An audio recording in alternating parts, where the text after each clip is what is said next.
이 이야기가 왜 엄청 오래된 얘기냐면 심지어 히포크라테스 치료 기록을 보면요.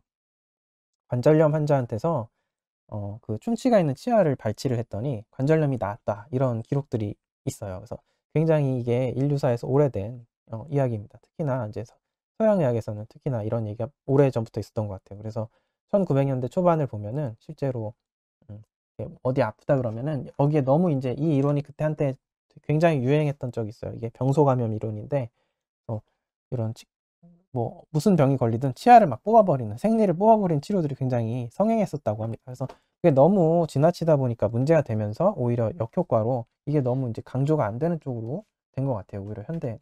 그래서 과거의 기록을 좀 보실게요. 이게 1920년대에 쓰여진 책인데요.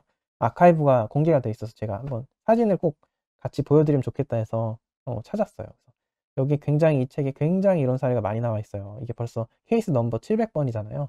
709번. 케이스 넘버가 벌써 700 케이스 이상이 있는 건데 이거가 책의 중간도 안 될 거예요. 뭐 1000 케이스, 몇천 케이스 있는 것 같아요. 이 책에. 여기 나온 케이스 하나 보여드릴게요.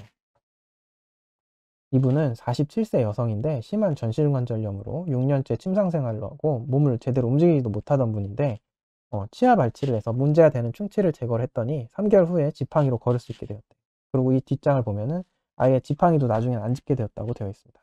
아주 건강하게 이후에 생활을 했다. 이렇게 심한 관절염이 이런 기록들이 굉장히 다수 있어요. 그리고 이게 여기서 끝나면은 조금 덜 재미가 없는데 더 재밌는 기록이 하나 있어서 알려드리면 여기 일관적으로 이렇게 문제가 되는 치아를 뽑아서 동물 실험을 했어요. 그래서 어, 피, 어, 그 토끼나 쥐의 실험쥐의 피부에 이 문제되는 사람의 치아를 이식을 하면 여지없이 그 사람이 가지고 있던 관절염이나 이런 신체 증상이 나타나더라고요. 실험 동물들이.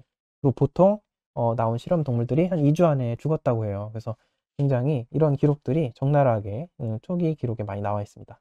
근데 이렇게 이런 기록이 예전에 있는데 왜 요즘은 없냐 하면 요즘은 동물 실험에 대한 윤리가 규정이 강화돼서 이렇게까지 극단적인 실험들을 못한다 그래요. 아무튼 과거에 이런 기록들이 있습니다. 그래서 어, 충치를 제거했더니 관절염이 났고 그 뺀 충치를 동물한테 이식했더니 동물이 관절염이 걸리고 이러니까 상관관계가 굉장히 높다는 것을 알 수 있다는 거죠. 네. 그래서 이런 치아 문제가 최근에도 사실은 연구가 계속되고 있는데 이거는 생로병사의 비밀에서 다행히 몇 달 전에 또 제가 했던 이런 내용을 거의 똑같은 내용을 방송을 해줬어요. 그래서 네, 그 궁금하신 분들은 그 내용 보시면은 아마 참고가 많이 되실 거예요. 한 몇 달 전에 이 치아 문제를 다룬 생로병사의 비밀 프로그램이 있습니다. 제가 제목은 정확히 기억이 안 나는데, 네. 근데 거기서 제가 나왔던 논문들이 재밌어서 몇 가지 또 가져와 봤거든요. 네.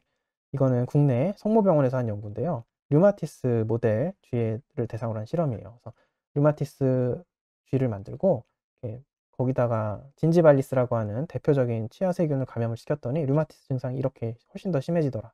거의 3, 4배 심해지더라라는 결과가 나왔는데 여기서 재밌었던 거는 이 치아 세균 진지발리스를 치료를 했더니 이렇게 다시 류마티스 증상이 경감되더라라는 결과가 나왔어요. 그래서 류마티스 관절염하고도 관련이 있을 수 있다. 어르신분들 아무 이유 없이 아픈 분들 많잖아요. 그래서 제가 얘기를 드린 거예요. 여기저기 아픈 분들 중에 혹시 치아 관리가 안 된 분이 있을 수 있다. 치매 같은 경우도